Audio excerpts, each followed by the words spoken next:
இப்போது எனக்கு பின்னாடி நிற்கிற ஹிண்டாய் வென்யூ காரை வந்து நான் லாக் பண்ணுறேன். ஓகே, திரும்ப அன்லாக் பண்ணுறேன்.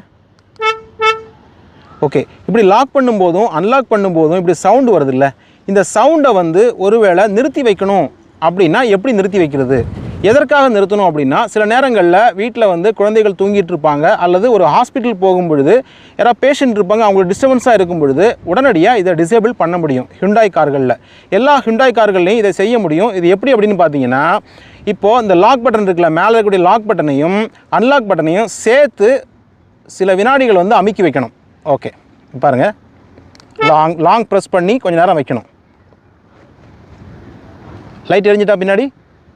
ஓகே, பின்னாடி பார்த்தீங்க அப்படின்னா உங்களுக்கு ஒரு 4 டைம் பிளிங்க் ஆச்சு இல்லை, இண்டிகேட்டர் பிளிங்க் ஆகுதுல 2 பக்கமும். அப்படி ஆயிடுச்சு அப்படின்னா அது டிசேபிள் ஆயிடுச்சு அப்படின்னு அர்த்தம். இப்போ வந்து நான் லாக் பண்ணுறேன் பாருங்கள். ஓகே, சவுண்டு வரலையா? ஓகே, இப்போ அன்லாக் பண்ணுறேன் பாருங்கள், சவுண்டு வரலையா?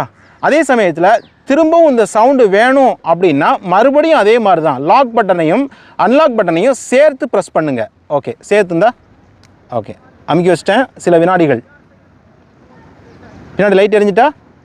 ஓகே, ஒரு 4 தடவை பிளிங்க் ஆகிட்டல அப்படின்னா இப்போது திரும்பவும் இந்த சவுண்டு கேட்கும் அப்படின்னு அர்த்தம். இப்போ லாக் பண்ணுறேன். ஓகே, திரும்ப அன்லாக் பண்ணுறேன். அவ்வளோதான்.